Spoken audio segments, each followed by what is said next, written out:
Okay, well, welcome to the last event of the Making Space for Art ARI series. It's great to have such a big crowd, actually, on this very hot one day.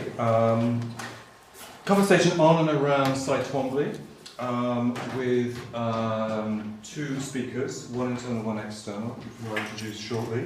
The format for this conversation is sort of relaxed. We're going to have first of all, a short presentation from our first speaker, Frances, and then Ahuvia the same, and then there'll be a chance for them to kind of converse immediately around what the other has said, and then we can open it out to general discussion.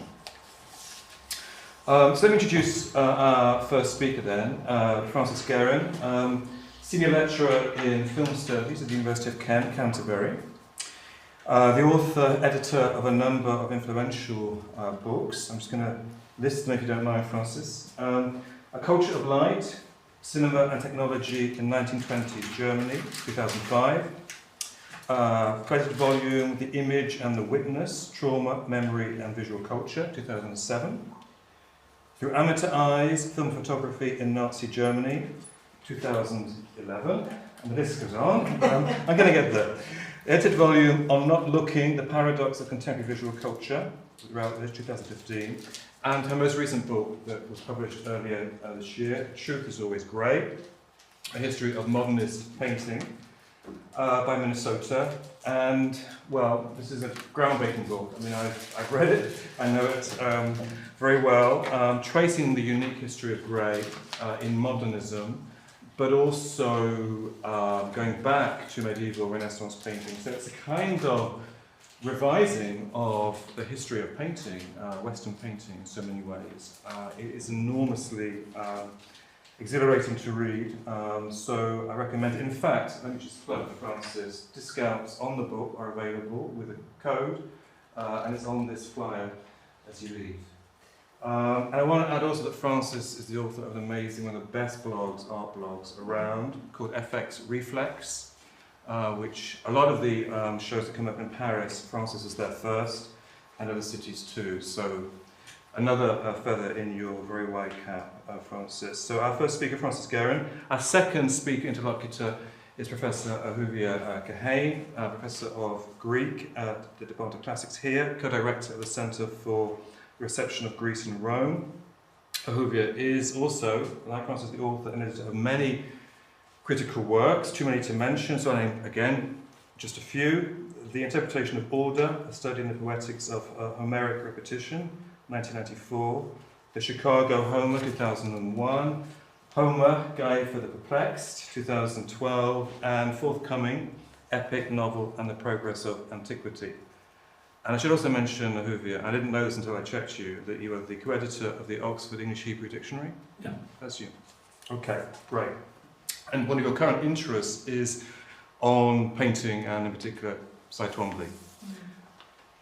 So it's great to have the two speakers here. We've sort of thought about it, Lucy, as a kind of set of provocations in a very constructive way. That Frances will be speaking on Twombly, Grey and the Modern, and Ahuvia on Twombly, Polychrome and Antiquity. And try to make sense of those connections and apparent opposites will be the challenge today. So perhaps if I could ask then Frances to present first, and then we can sit around the table and then we're all together. Okay, Frances. Thank you, James. Thank you for that very generous introduction. So ignore my little notes to myself down below. Here I am, exposed. And what better artist to be exposed with than Cy Twombly. So I'm going to talk for about 12, 13, 14 minutes, not long. Okay, so, and I'm going to read what I wrote. Okay, so over the years I have been studying the paintings of Cy Twombly. I've watched critics become, and I quote, radically destabilised by their encounter with Twombly's paintings. His work stirred outrage in the 1960s and 70s, confusion and dismissal in the middle decades of the 20th century, And eventually, only in 1994, at nearly 70 years old, he grew to prominence as a leading post-war American painter. But still today, critics have radically different and often mutually exclusive opinions about Twombly's work. And this is something that I think Ahuvia and I will talk about later. It's because Twombly's work fits nowhere. It fits nowhere. And it certainly fits nowhere in the neat line from Pollock to Warhol that the sort of post-war American, the definition of post-war American art depended on.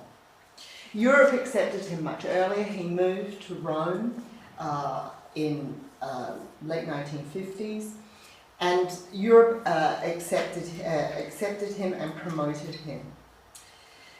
So all of which is to say that I'm not fully convinced, although I'm not unconvinced, I'm not fully convinced, I'm ready to be persuaded on what I've written about Twombly in the past. And so it's, for me, this is an opportunity to keep thinking about Twombly and to change my mind in the way that he changes his mind across time.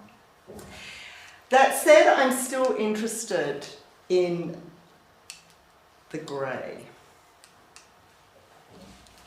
You can't write now, it's difficult to see. I'm still interested in the grey. I'm not only interested in the colour grey of the background, of this and some of his other most iconic works from the 1960s and 70s, but I'm interested in the grey as the unknown, the grey as the moment of impossibility and the absence that defines the in-between spaces of the journey that we as viewers undertake together with Twombly's paintings. And when I talk about Twombly's paintings, I am talking about a single painting and a group of paintings, and also his paintings as a body of work, because in many ways, now that he's dead, that circle, it has been completed, but of course it's still ongoing.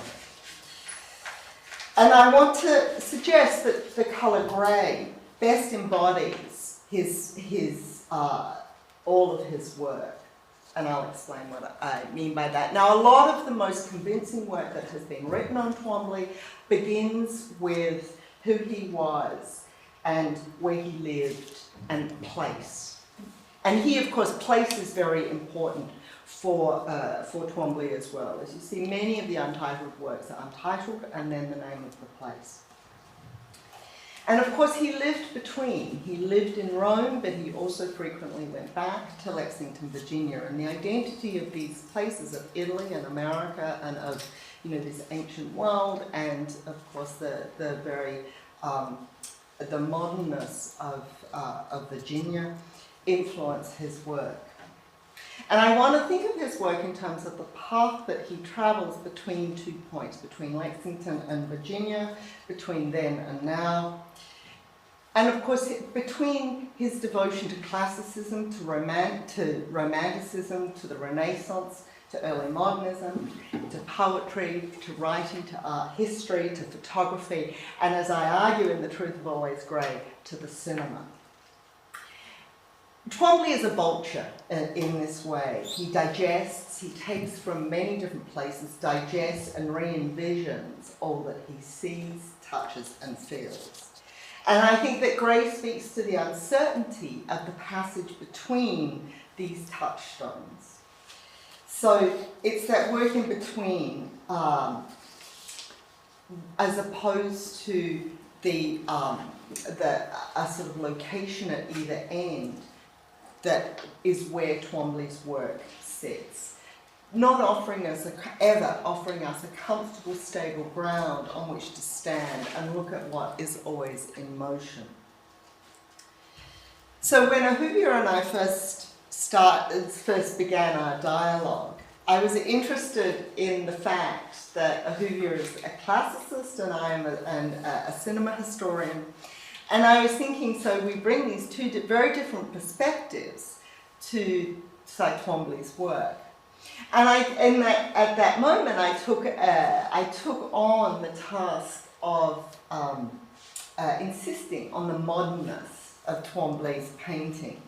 And I began to think, what is it that makes his work modern? The white circular motion of the untitled works of the 1960s and 70s, of course, remind us of futurism, of Balla, of Severini, of Boccioni, all of whom, of course, were inspired by the poetic as well as by machines. In Twombly, motion may be pictured differently in the energy of the line, in the motion across space. I'll just go back one. In the motion across space, in the freneticism of the impulse to get to the other side of the canvas. But the inspiration of the kinetic is always identifiable in these lines. And another influence or another touchstone for Twombly is perhaps Marcel Duchamp's and works like this, echoing the idea of movement and speed and the idea of capturing those moments in between, if you like, of capturing time and space in an image. For all of these similarities, Twombly hesitates, unlike the others. The velocity and intensity of his urge to draw and the certainty of the futurist line is often truncated in the moment that we watch and find Twombly on the canvas. He stops to think, perhaps changing direction, erasing and rubbing crayon into paint, as we see on the left-hand side. Alternatively, so it doesn't really fit in with the futurists. Alternatively, these chicken scratches in the dirt, and that's a quote from Twombly that I was saying, Ahuvia and I were talking about earlier. He and the woman who curated his work in Houston at the Cy Twombly Gallery at the Menil went and visited the Sistine Chapel, and it was a private viewing for the two of them. And they went, and as they walked out over lunch, he said, kind of makes my work look like chicken scratches in the dirt, doesn't it? And, he had this way of always kind of debasing his work. Alternatively, these chicken scratches in the dirt can be seen as closer to a surrealist automatic writing or automatic drawing. The mechanization of thinking, or in this case, not thinking. Twombly's work can be seen to represent an underlying unconsciousness as a truth that is ultimately discoverable. But of course then Twombly's not sure. And anyway, he's not a surrealist because there is no truth for Twombly and there is no resting place from which to know that the journey across the canvas in time and in history, as well as in colour and size of the canvas and paint, all of it has been, there's no place from which we can know that what has been accomplished. Twombly's enormous panels, these three are not so big, but they often continue from one canvas to the next. He repeats the thought and the problem endlessly, reaching across the span, often, of Twombly's lifetime as a painter. All of his works come in series and multiples. Even if a work appears to have a beginning and an ending, contained by a frame, and that frame can for Twombly often be just a stretcher bar.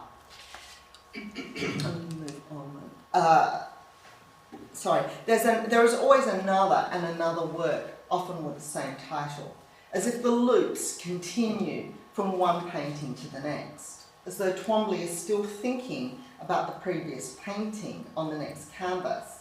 And then, of course, here we see on the left Twombly rekindling thoughts from 40 years earlier, where he retakes up the form of the circles. Twombly believes that in his work as a living and changing and fluid entity. And this is a belief that I think we find evident on the canvas. His work is never static, never finished. And so the difficulty of categorising it and understanding it, calling it modern, becomes an impossibility. So hence I gave up on the idea that I could identify the modernness of Twombly's work.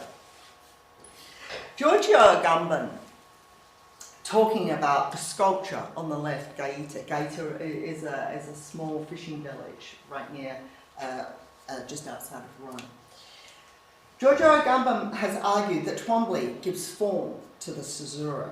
He says that the works don't simply represent a caesura, they are the caesura. And I quote, "They are the caesura in its movement, the caesura that exposes the inactive core of every work, the point at which the wheel of art supporting it seems almost blinded and suspended. It is as though the movement of falling beauty has no weight. It is not the work of gravity, but a sort of inverse flight, like the one Simone Weil had to think of when she asked, and I quote, Agamben quoting Weil, "Gravity makes things come down, winds make them rise. What winds raise to the second power can make things come down without weight." End quote.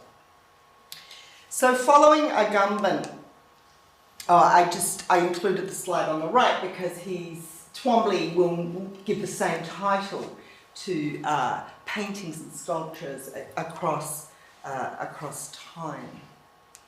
Following Agamben, Twombly's is a body of work in which the what is never said. The spaces on the canvas that are left blank become as important, if not more so, than those on which the white or coloured lines or the swatches of paint and conscious colouring create a narrative in which the infinite motion of the artist is made visible. We might colour Twombly's caesura in grey. Now, further to explain this, I want to talk about these two images. In two canvases, we might be tempted to claim that they capture the exact opposite. Orpheus on the left and the treatise on the veil on the right. The one on the left, Orpheus, follows the myth of the poet, musician, prophet with his ability to charm and to seduce. The other on the right, a treatise, mathematical lines, measuring a grey background, recalling the equations of Pythagoras or Archimedes. The one in white, the colour that Twombly equals, it's Twombly's equivalent for light. The other in this panoply of greys, his colour for self-reflection. One is looking outward, the other looking inward. However, if we look closely, how different really are they? Is the O in Orpheus anything more than the form of the letter? As Roland Barthes argues, the strokes in Twombly's works are childish, irregular, clumsy. Such markings recognisable as letters are recognisable as letters in formation. They don't carry meaning that allow comprehension of a word. That's Roland Barthes' argument. Accordingly, Orpheus is not only about the myth of Orpheus. In fact, Orpheus is not even to be found anywhere in the image, but his name is taken up as an evocation. And anyway, it's not really that legend that interests Twombly. It's Rilke's sonnets, written in a frenzy of creativity, the sonnets to Orpheus. These are his inspiration. Twombly claims an affinity to Rilke, which is shaped by their shared interest in the River Nile, their expatriate sensibility and their commitment to high modernism. As sonnets are Rilke's masterpieces, so O could be Twombly's claim to his status as a painter. Like Giotto's demonstration, as we've learned through Vasari, his demonstration to Benedict the 11th, the Pope, Vasari claims that the O is his demonstration of his brilliance. Being able to replicate the perfect O is the claim for Giotto's identity as a master. But of course, Twombly's claim to his own artistic brilliance is, like the lines, faltering. It is always open to debate and reinterpretation.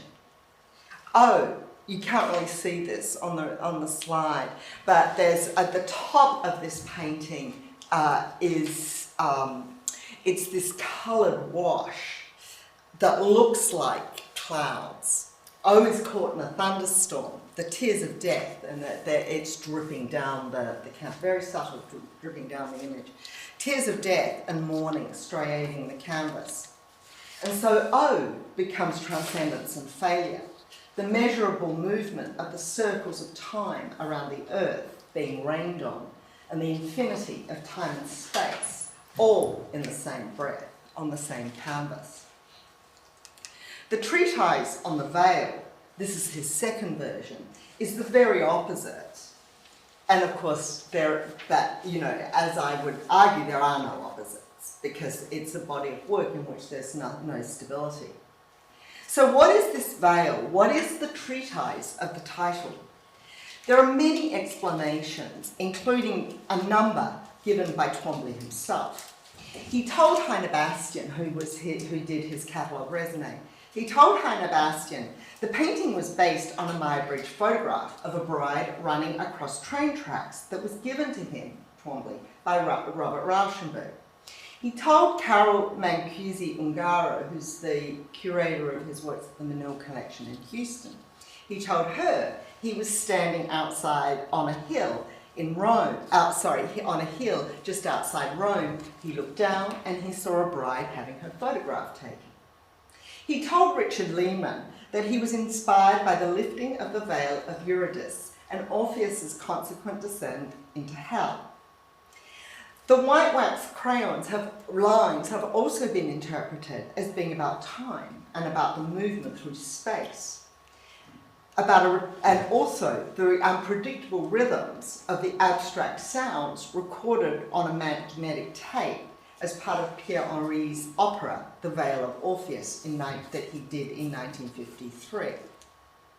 This enormous canvas which you may have seen at the first time the two versions were put together was at the Tate, and the way that they were exhibited in that exhibition in 2009, curated by Nicholas Sirota, was interesting because I don't know how many of you saw that, but if you go into that room, it was absolutely impossible. I'm seeing some nodding. So it was absolutely impossible to look at them both, or even one, because of the closeness of the room.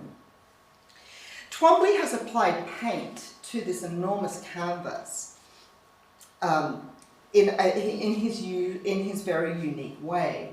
He uses cloth, a piece of cloth in this one, and oil and a dilutant to create unevenness and unpredictability. So as we walk into this, to look at this painting, especially as the two were exhibited at the Tate, what are we meant to look at? We can't see it in one glance. And so the line becomes like the O, a marking on the canvas. Heine Bastian, who did the catalogue raisonné, argues that the line is a calculation and demonstrates Twombly's debt to the mathematicians. But of course, as we remember, we can't read that line. And so the painting, I would argue, sends us into motion. In order to look at it, we need to walk along it. And once we do, what are we going to be looking at? The aleatoriness of the grey background, or the more controlled hands of the lines that are not figurative, what do we do with it? The excitement and energy of grey paint as we move across the canvas affects us unavoidably. Up close, we see the smearing and erasing, the smudging as Twombly has moved across in what feels like minutes earlier. We can see him and feel him on the canvas. He's so close, he's almost there, especially in moments of intensity where he's built up the paint or when he's gone over it again and again, rubbed away with a rag. As Roland Barthes argues, Twombly is, and I quote, contiguous with the canvas, not through a projection, but through a touch, which always remains light, end of quote. And so the grey paint leads us, inevitably, to Twombly's body. Sometimes he's always using his fingers to apply and drag and smudge and smear the canvas. It's always a very, very physical experience for him as well as us. And I want to suggest that Twombly's painting is this journey. The journey across that we sort of metaphorically have across a painting such as the Treatise on the Veil, the second version. Even in works that move right to left, such as this one, which is in the Manil in Houston, which takes up this whole wall. Even though it appears to begin and end, if only with stretcher bars, it's not the point of departure or the destination that matters, because often there is no end, just an infinite longing and an endless search for a solution to a problem that is never revealed. Discoveries that are made as we, together with Twombly, detour from the path that is given by the line of the painting. And so my last slide, Bolsena, this journey that we go on in time and space with Twombly, the painter, is embodied in grey. Grey doesn't simply represent the journey, it is the journey. It is a colour that is always in motion. It eludes definition. It is a living, breathing entity on these canvases. If white is the light, grey is the expanse of the unknown. And to extend Agamben's notion of the caesura, grey, both the colour and the painting, becomes a vessel for meaning, not just the ship that transports us, but its progression across the sea. The frenetic energy of grey in a painting such as Bolsena is instructive. The water of the lake at Bolsena becomes the seas where he went on a vacation one summer. It becomes like the sea in this painting. It is agitated and churned up. With the white line approaching a horizon, the mark of measurement and human control over a phenomenon that we can never fully understand. Our instinct is to hold on to the line, but the discovery is in the infinite grey, because the line is never as reliable as we want it to be. It falters, divides, and splinters, like fireworks exploding across a dramatic body of water. In the grey background, however, we are invited to immerse ourselves in the sensuous energy of paint on a canvas and the surprise of the accidental discoveries along the way. Thank you.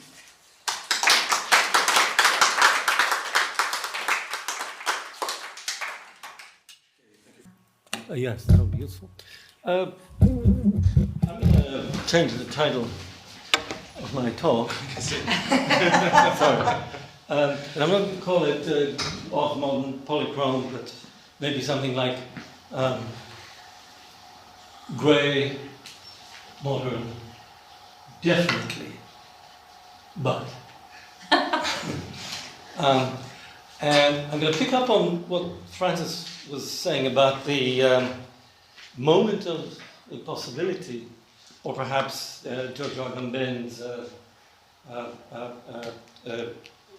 comments, which really, I mean, I'm a great fan of Agamben, but I should have paid more attention to the caesura.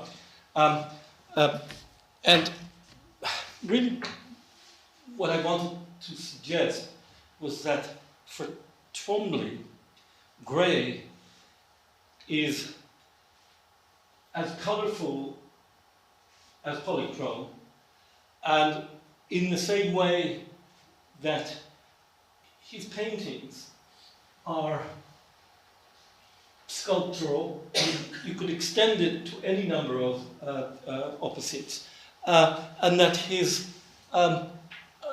very sensual painterly work is about as intellectual as you get. I think Frances already showed us some of that, in that this most, just, which is both grey in the Untitled and red and blue in the Bacchus the various Bacchus series, for those of you who know it, is both a kind of child scrawl and yet a reflection on modernism and on some of the fundamentals of modernism. And in that mechanical repetition, there's both the modernist machine or Delaunay,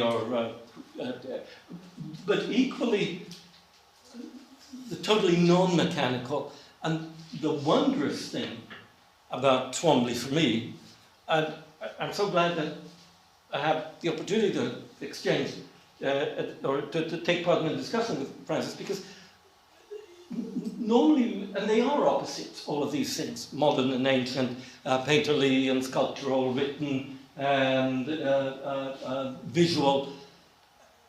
And Twombly manages somehow miraculously, and he's the only artist that I know that can do so effectively, to play with all these toys as if they were just part of one big Lego set. And I'll start off, again, will try to keep this very short. What do I do? You can point it towards the computer. Oh, the computer. Either way.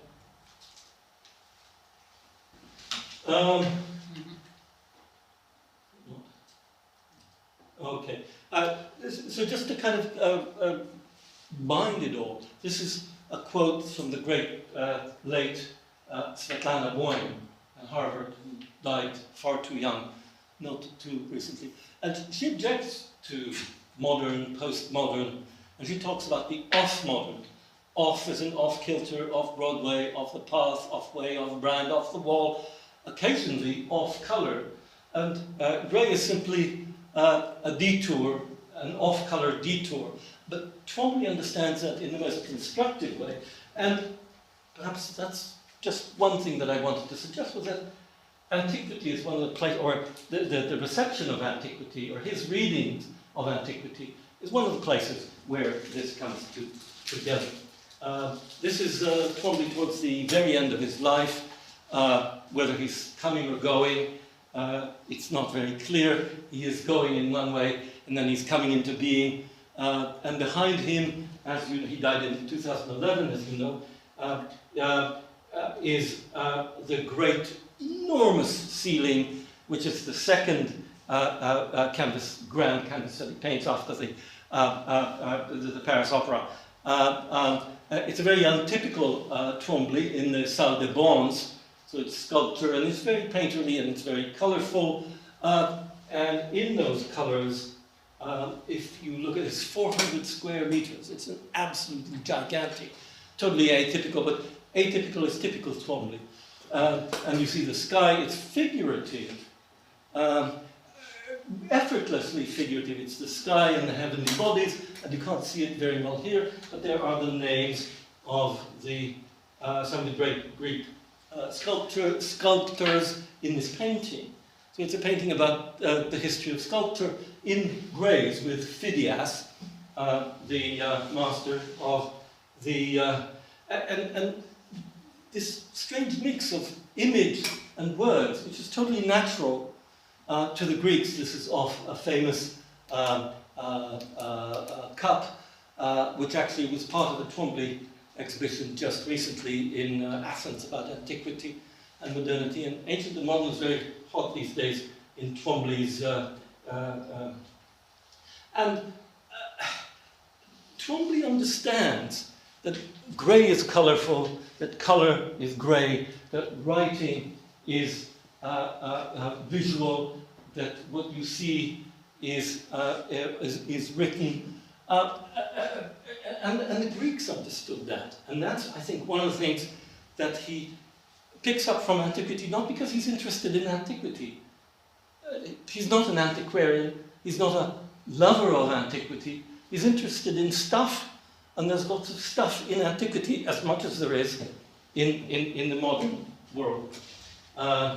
Here's a bit from the Parthenon frieze, and it's an elegant grey. And I've been talking to Frances and wondering whether the modernists, in a bizarre twist, could have taken their notion of modern greys, modern elegant whites, from a fantasy of antiquity and its grey marbles, which of course is a fantasy because in antiquity Greek sculpture is painting.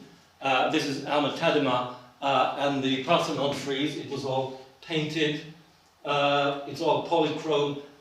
This is the kind of what we would call kit, but nonetheless the statue of Athena in the Parthenon, and probably what it would have looked like.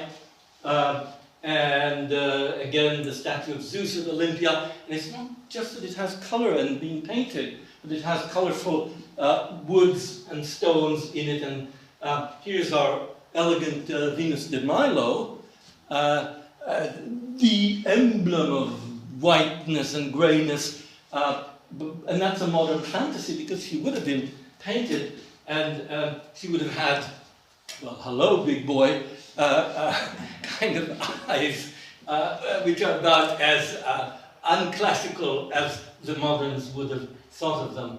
So that's just really to say that all of these things, and grey and polychrome, they're all intermixed. He saw that this is a trio from the Dialogues exhibition at the Helladic Art Museum in Athens very recently, which brought together some important pieces. And he sees right through the greyness without trying to force her out of her greyness. Of in this case, the Venus Anadyomene rising from the water, which of course is the title of some of his paintings. And he writes it in bold red, creating this impossible but totally natural mix, just like the scrawl, which is both grey and intensely colourful, both totally mechanical and totally unmechanical, both totally modern and kind of very ancient in its this is Barth, who's often quoted and wrote, of course, on Twombly. And you can see the smear in 50 Days in Iliam. I'll just talk about that at the end in a moment or two, just to show you one more amazing mix of Twombly's, and this red smear. And we all remember, what was it, in 1992, when one of his paintings was smeared over with lipstick. Do you remember the date, Frances? Anyway, but that, of course, on one hand, destroying his art, but at the same time, the perfect homage, both in its colour and in its intensity, erotic intensity. And this is what Barth says: ideas are not shiny metallic figures in conceptual corsets, but somewhat shaky maculations. This is about Twombly. Tenuous blemishes on a vague background. And I will say this works completely against this separative ideology of modernity. Heidegger, in a famous essay, talks about the difference between antiquity as text and modernity as an image. And he says the fact that modernity is an image is the defining element of modernity. Well, Twombly sees right through that, I'm afraid. And he says, no. And in fact, he... where is it? Let me just give you the quote.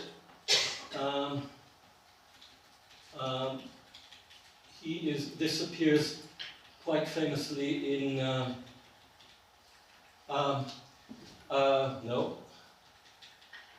in Mary Jacobus' famous, in Mary Jacobus' famous book about Twombly and reading. And Twombly says, when I go to Lexington, people always ask me about what I do. And he says, I read, I paint, I do these things, and I always make references, and that's just what I do. One of the nice things about this highly recommended book that came out by Mary Jacobus is that she shows how carefully Twombly read by looking at his library. I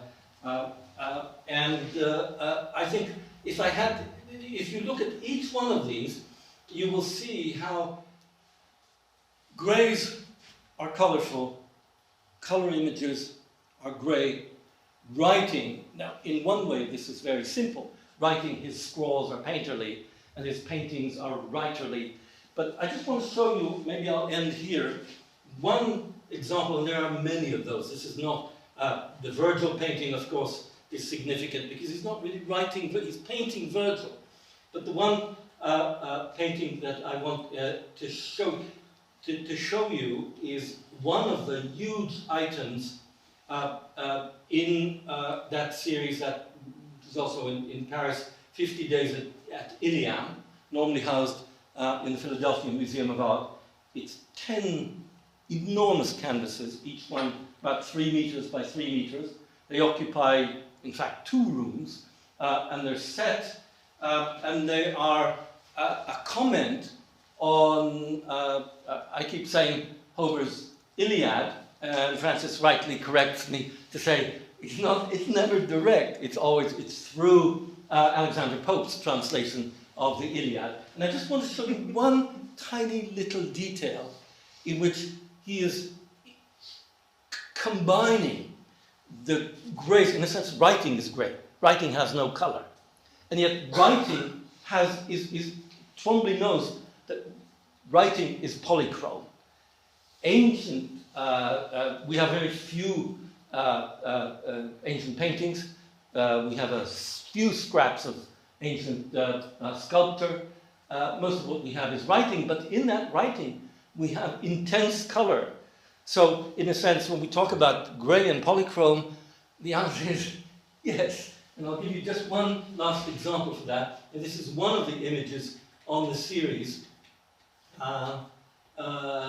We could talk at great length about this, and this is one, and you see the red smudge in its, one of its most intensive, just a whack of color, and then there's a little bit of, let's call it grey scribbling under that. And if we look at the detail of that, it says, like a fire that consumes all before it. And as a philologist, as a student of texts, the thing that interests me here is the word that seems least interesting, but both historically, in a literary sense, and philosophically, is the most, and that's the word like. And that's the signal that he is quoting from the Homeric similes, which are kind of visual medallions in the great narrative text of, in this case, Homer's Iliad. Sorry, did I just jump? Is it?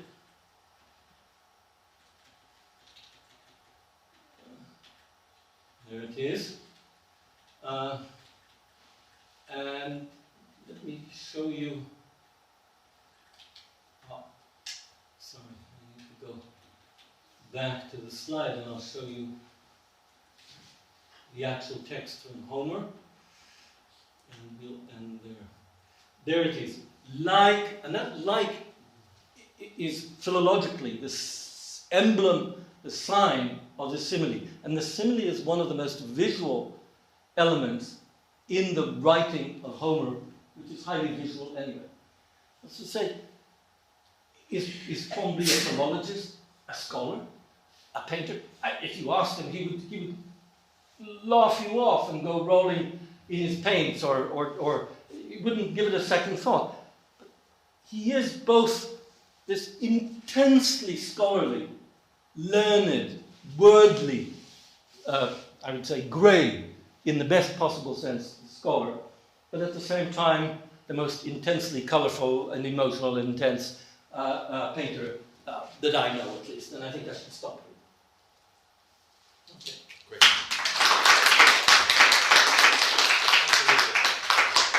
I'd like to invite you and Frances to the table. That's all right. And I'll join you.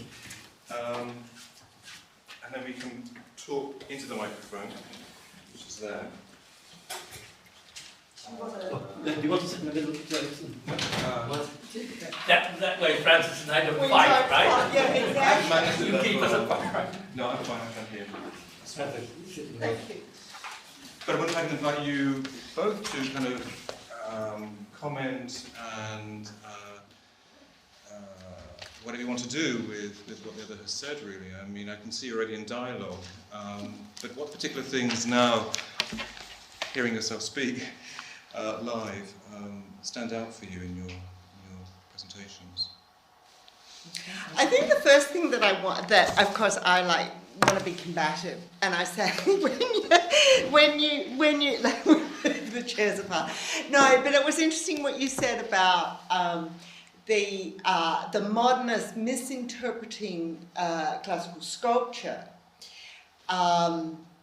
for its greyness, and what immediately came to me was Mantegna. And whether the misinterpretation actually comes a long time before modernism, which is an interesting way to get to Twombly, because for Twombly it's never about, in a way that's why it's never about the opposite of modernist, or because there's always a sort of, there are always these stop-off points on the way, you know, where he goes via, you know, it goes from classicism to, you know, the Renaissance to Romanticism to modernism. And so it's that idea that we were talking about before, that modernism isn't this kind of constrained, limited phenomenon, that it actually goes way, way back. I don't know, it just like when you talked about sculpture, I'm like, Mantegna.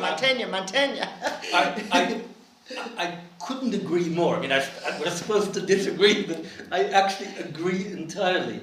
And I think one of the wonderful lessons of Twombly is that, I think, is that he shows us that everything, every dialectic, every opposite has a kind of middle ground or a history, or that missing bit in the middle. I mean, and there's Ezra Pound likes to think that he has killed the past forever. What he's doing is, in fact, writing a wonderful ancient epic in many ways, in the cantos, especially in the first canto. When Immanuel Kant writes What is Enlightenment, his catchphrase is sapere aude, have the courage to think for yourself. He does it in Latin, and it's a quote from Virgil. There's all of these things have a history, which then emerges, and at some point we feel that we need to kind of look forward rather than back, but we are a product of our pasts. And I don't know if you'll agree with that. I think that one of the things that Twombly teaches us, in his exceptional modernism, he knows the lessons of modernity and modernism, and is that it all does have a kind of a past, not a past in the sense of being a classicist. I don't think Twombly thinks of himself as an antiquarian. I mean, that would be absurdly absurd, just absurd. He's looking forward, but he does it with his stuff, and he carries with him everything that he does. So do you then think, I mean, it's interesting, so what comes up for me as you're saying this is, you know, do you then think that, you know, bearing in mind that he was so shunned in the United States in the immediate post-war period, when we're, you know, they're all getting into abstract expressionism and, you know, and eventually Warhol, does he somehow, because obviously what's happening for a lot of those people, and I'm thinking Pollock, you know, because there's a great similarity there, is the break with the past, and they're sort of out there, you know, saying, no, we're breaking with the past, we're doing something completely different. And I just wonder whether or not one of the reasons that there is no place for Twombly within that, for want of a better word, canon, although it's probably not the right word, within that art world, is because he makes the history, which is integral to someone like Pollock, he makes it visible. Yes. And that's not trendy. No. I entirely agree. And it's interesting. Yeah. His keeping. We were talking about Lexington and Italy. Lexington itself is a very strange place, because in one sense, this is Lexington, Virginia, where he was born. In one sense, it's a little southern town. At the same time, it's a very patrician kind of, it's Robert E. Lee is buried there, and Stonewall Jackson is buried there, and Robert E. Lee's horse is buried there, and people bring the horse, what was his name, I forget, bring apples to the horse's grave. It's there on Washington. It's very aristocratic in a southern way, and very, we were talking about the diner, the little diner where Twombly used to eat when he was, and you're saying, yes, he didn't fit. You know, he wasn't a New Yorker. He was a New Yorker. He was friends with Rauschenberg, very close to Rauschenberg, of course. But he was also an Italian aristocrat. The Franchettis are about his wife, the Baronessa Franchetti, was about as aristocratic as you get. And that didn't work at a time. And then now that we're moving, don't you think, now that we're moving ahead of that, forward beyond that, the things that Twombly has, we can now kind of enjoy them. Which then comes back to the thing then of because we've moved post-Greenberg, you know, because we've moved on, because an American art has moved post that moment where it needs to prove itself and say, look, we're different, we're doing something, and it's exciting, it's on the edge, and we're leading the way in that period. That is over in the 1990s, and so the American art world is able to then extend itself to the European influence of someone like Cy Twombly. Yes, I would entirely agree. Can I just ask you, I was struck, both of you, this is quite the same question, I was struck that both of you referenced Butt. I mean, that crucial article that he did, well, for a catalogue, wasn't it, for the exhibition in the early 70s. I mean, that's become the kind of sacred text, can I say that, of Twombly studies. But both of you referenced that, engaged with it approvingly. I mean, you are not deconstructing what was Barthes' post-structuralist turn. And he needed Twombly, it seems to me, and perhaps I'm a little cynical about that, but and I don't want to be cynical because it's an amazing text and Barthes was doing amazing things, but I mean, he needed someone like Twombly to kind of make that turn, to, you know, to smear the lines, to degrade, to hesitate, to fold, to do all those things, which both of you, in different ways, are endorsing as a process. And we talk about grey as this process. You also use the word truth. And I suppose and the truth is always grey. But is there any irony in that at all, at least on your part, Frances? And how do you ultimately reconcile yourself with Barthes' reading, which is so supremely seductive as a post-structuralist text? You're talking about our history in Greenberg, post-Greenberg, and Jacobus, etc. But I mean, you know, you both come back to Barthes, and I just want to know where you stand, perhaps on that in relation to Twombly.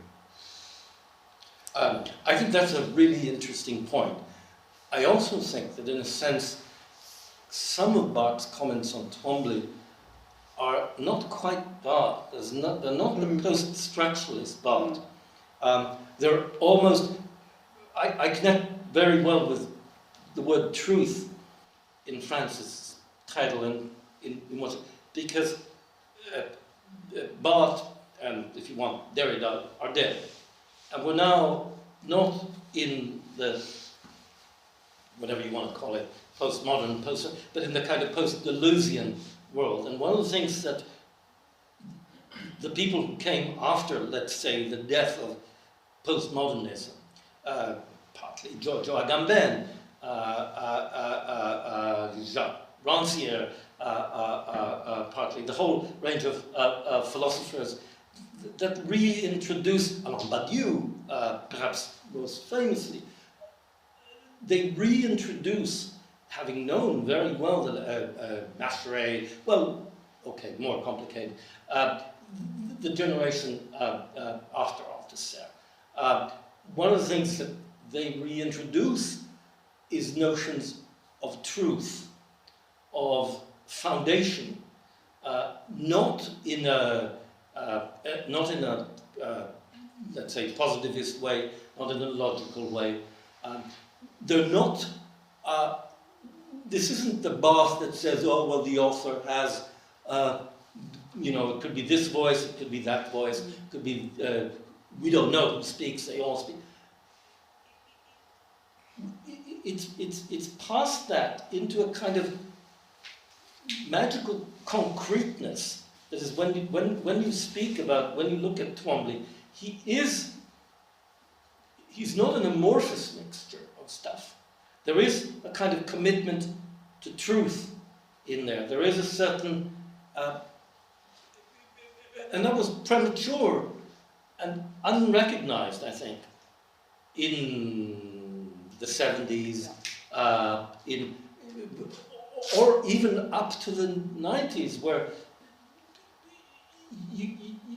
the idea that you could have a really scholarly, intellectual bit of scroll that encompasses the history of painting and modernist painting or even sculpture on the one hand, very intellectually, and maybe antiquity on the other. And do so without any apologies, but without creating you can still hold on to the bits. That was too strange. And now that we've moved on, it's come, I think, maybe I don't know, maybe it's come into its element. And it sits very naturally in today's, sorry for the pompous words, philosophical environment. And that's one of the reasons why we see so much, you know, Mary Jacoba's book, and the Pompidou exhibition, and the exhibition in Athens, and there's a forthcoming book from Yale that Carlos Basualdo is doing, the director of the Philadelphia Museum.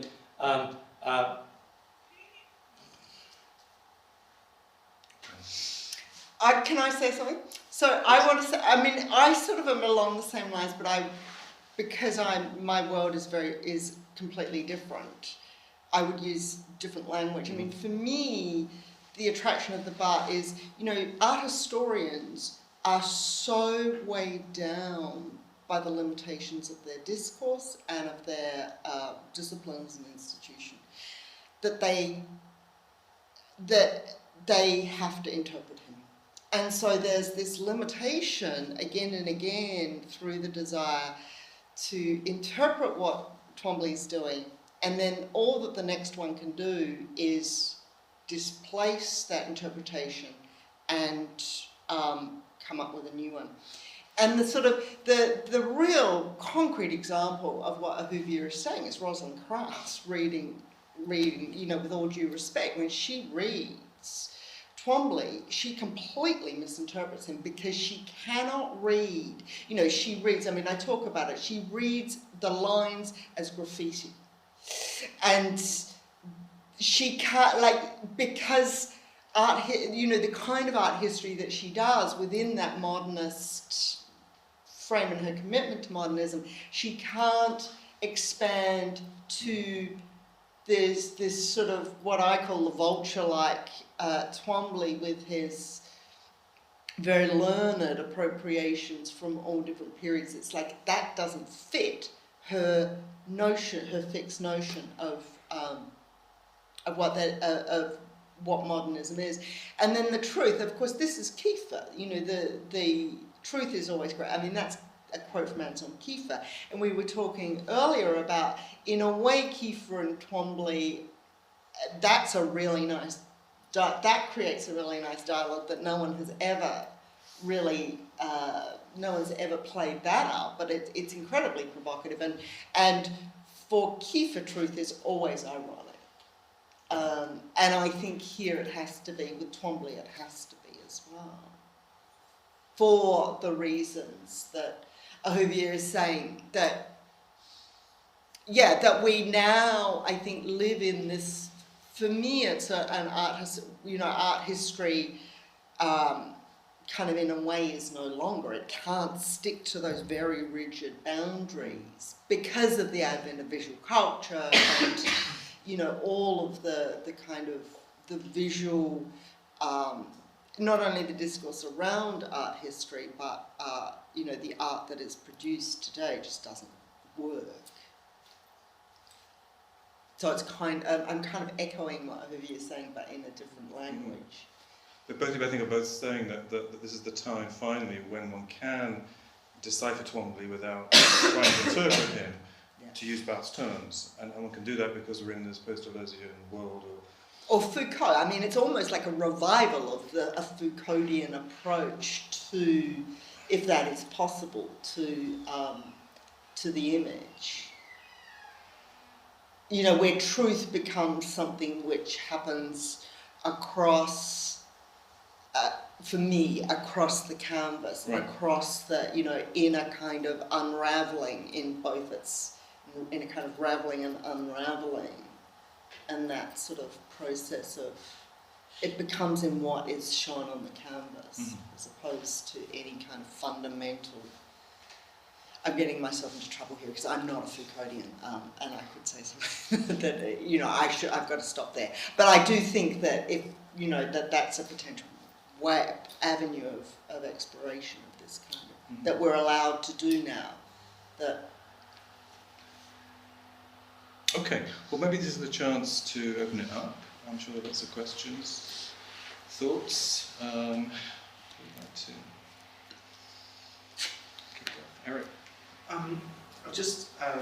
There's too much that I want to ask you about, but I wonder what your thoughts are on a particular feature of Twombly's work that has always struck me as being really kind of unique, and that is the coexistence of a cumulative process, but also a reductive one. You know, there seems to be this really sophisticated understanding of how you can say something very powerfully by precisely not completing, or, you know, but by leaving empty space. And I was just thinking about, I know Ahuvia, you've worked on the ruin and the, you know, fragment, and I just wondered to what extent that plays into your respective understandings of Twombly's work, and perhaps, you know, the relationship, if any, that colour plays in that complex scenario.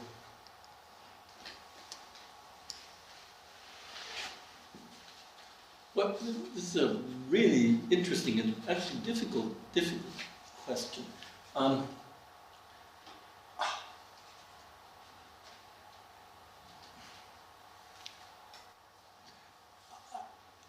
I don't know if Frances... I mean, the thing that, my first impressions are, I mean, maybe you can feed off this, but my first impression is that speaks very nicely to what Ahuvia was saying about the sculptural, and that the canvas and paint become something that is very physical as well as very intellectual, and that is manipulated with the hand. You know, he doesn't use a brush. Not all the time, anyway. I mean, rarely, and so that so it has that physical, and that it also, I think, also creates the unpredictable. So he's, you know, it's almost like those moments where you see him thinking, and he'll sort of like throw a piece of paint on there, and then he'll sort of, I don't know, massage it a bit, and then move on somewhere else. So it's also, and this is not answering your question, but I'm wondering if you can pick up on that. And the best that I can suggest, and I think it actually merits a lot of, is that, well, what I started was with Frances' kind of description of, what was it, the how did you call it in the beginning of your talk, the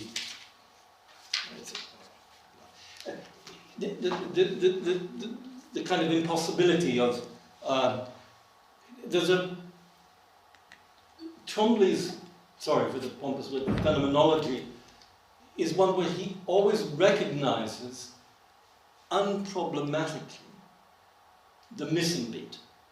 The caesura is, I mean, I don't know, I need to go back to Agamben, so I shouldn't really talk about it, but it is whole without, so when he scrawls the word Virgil, okay, I'm trying to pretend that I can get into Twombly's head here. He's not converting Virgil into a painting or the painting into the name Virgil. And Barthes, I think, saw some of the way in which he layers it, and it is precisely layering because there's the reference and then the reference outside in the title. And Barthes talks about that. And it all makes, and Twombly knew his Virgil. Mary Jacobus, who looked at his library quite closely, perhaps too much as a text, the flip side of Rosalind Krauss. So you're not supposed to read Twombly as a text any more than you're supposed to read his scrawlings as images. They're all. So it somehow, that word Virgil and the layering of it, which Barthes again saw rather well, I think, is this weird hole with a W-H, a spooky kind of hole that works together, even though it's clearly just a name scribbled on a white canvas. So I think the frame of looking at Twombly as fragment or whole, as source and quotation. I mean, I'd like to think it's a wrong frame, and that what Twombly teaches us is that it's the wrong frame, and that's actually taking us and the lost history of art, or the collapsed history of art, as you were describing it, forward, actually. It's a new step, or at least maybe I'm misinterpreting, maybe I'm kind of taking it in an idiosyncratic way.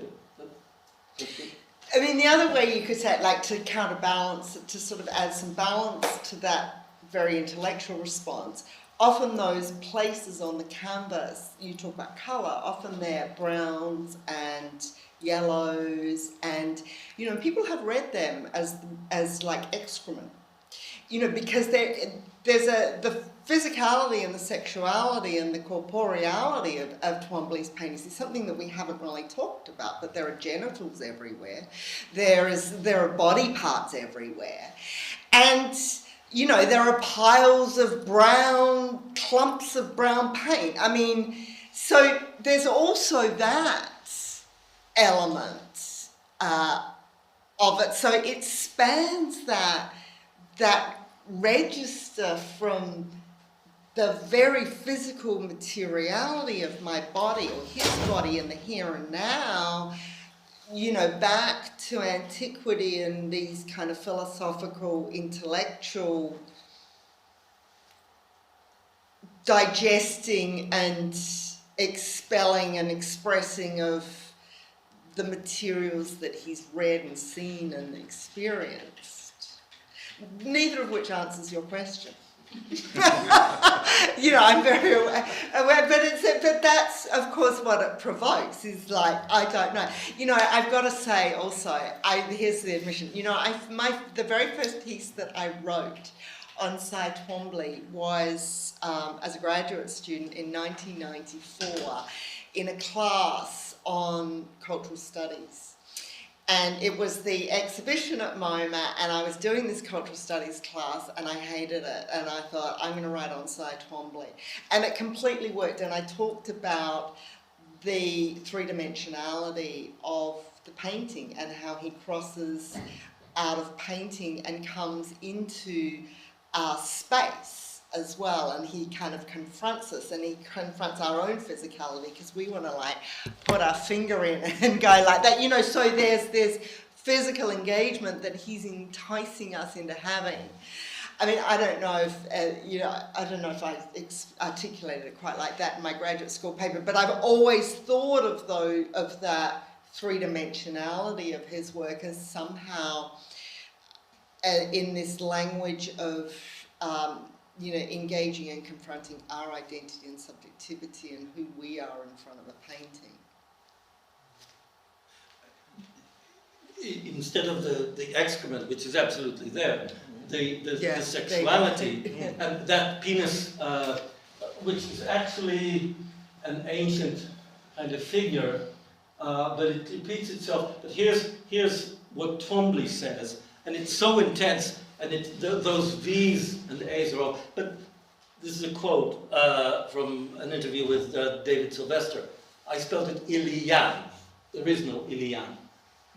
Which is not the correct, it's but I wanted the A there, and look at it, there's an A in Achilles, which figures throughout, and Venus is the exact opposite of that. So he kind of translates these mad, excremental, erotic scrolls into, and this is, and of course it becomes the V 1978.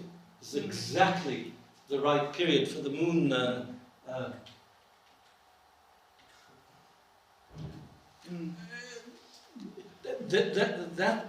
That excrement is immaculate. Sorry, covers it food for thought. Sorry. Okay, let's move on from the phallus. Other questions? Yes. I can get you out of the shit. Well, I can't get myself into shit now, but I saw an extraordinary exhibition which I don't think either of you will have liked, which does a kind of saccharine reappropriation, you could say, of Twombly, and it was at Tate Liverpool. I don't know if you saw it. It was I was telling Eric about it earlier. It was Turner, Money, and Twombly, and it was called Later Years or something. So, and because of telling some kind of narrative of Turner as proto-impressionist, Monet, and then so some kind of extra long modernism kind of thing, and there were lots of blooms, as you can imagine. There wasn't any grey and stuff like that. So I was wondering, actually, well, that's my kind of lead into kind of wondering about what's happening to him now. I mean, you're thinking about him in these ways, and Frances, you were talking about a kind of post-periodization and the fact that it doesn't end and it comes round and recycles. But that exhibition seems to me to have been quite a very different kind of exploit, that they were trying to place him in some kind of lineage and closing him down. But the recent exhibitions that you were talking about seem to be opening him up again. I don't know, I just wondered how you would have responded to that exhibition. I didn't see that exhibition, but he is often connected to Turner. I mean the brush. Yeah, and Turner's can be placed as the father of abstraction, and Twombly is all about water and the sea and air and light and colour. I mean, this is the stuff of his. They did some flowers, they did some London House of Parliament and some, water. It's all. I mean, I just see the connections. And the other thing, I mean, to me, the saddest thing about Monet is that we all know the water, the in the orangerie, but at the end of his life, the abstraction in his work was just extraordinary, and he was radical. Monet was radical at the end of his life, and was just doing something quite extraordinary. And I can absolutely see, I don't know which paintings they had in the exhibition, but I think the usual suspects, really. Yeah, but that's the problem. I mean, usual suspects. But you could do a really extraordinary exhibition and bring out the abstraction and the daring and risk of Monet. They didn't.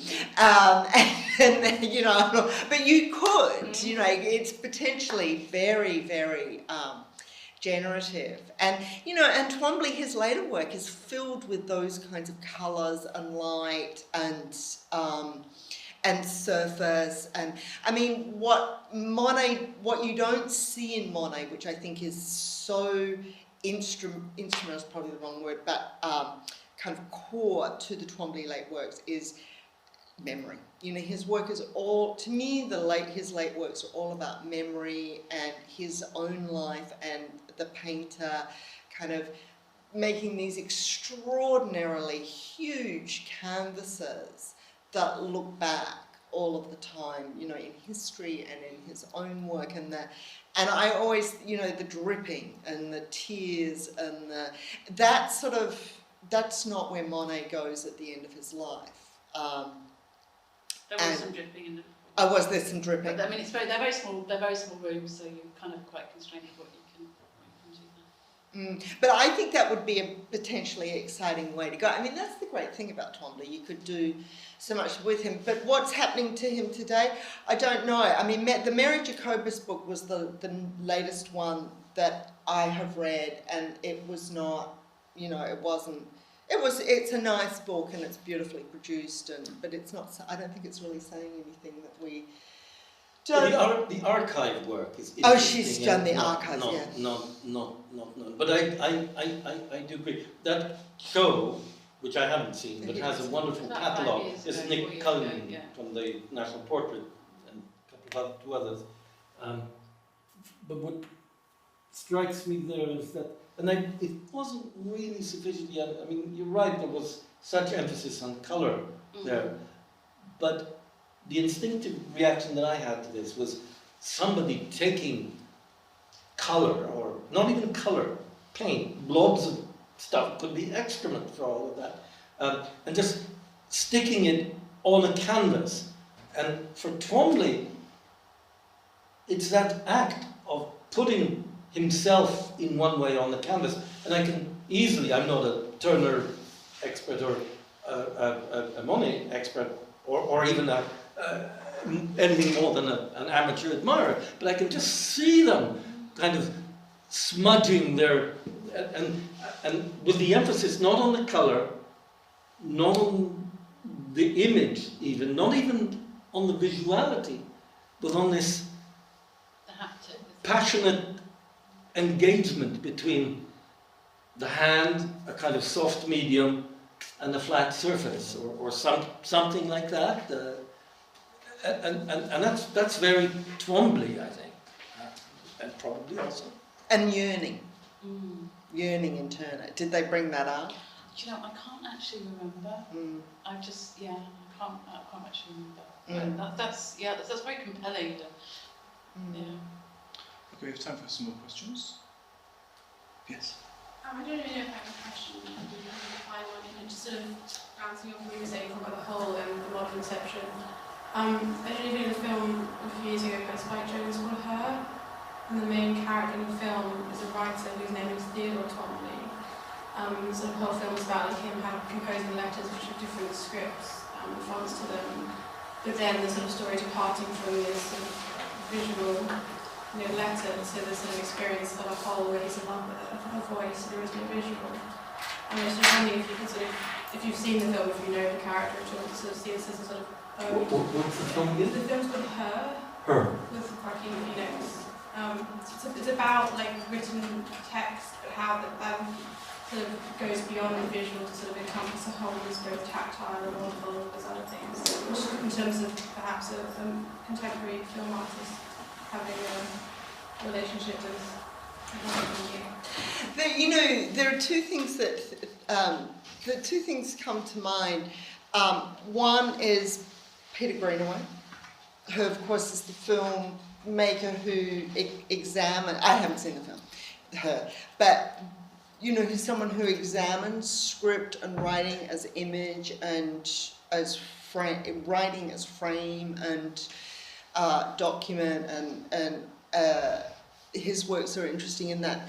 But the other thing is, for all of this talk about writing in Twombly as being read as image, it's also, this kind of isn't, it's just sort of bounces off what you're saying rather than talks to the film. His writing is also, it's a handwriting, it's identifiable.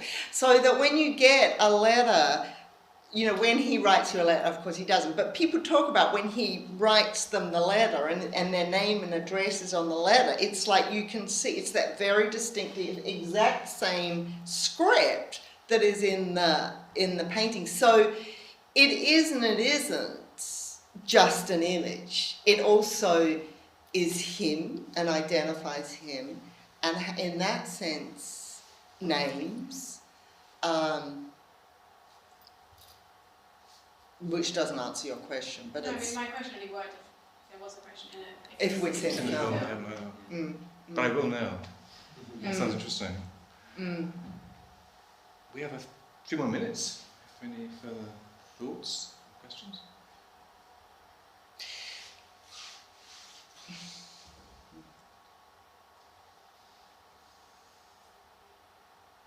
Well, Frances, can I come back to you then, in terms of the book? And Twombly is a key part of this book.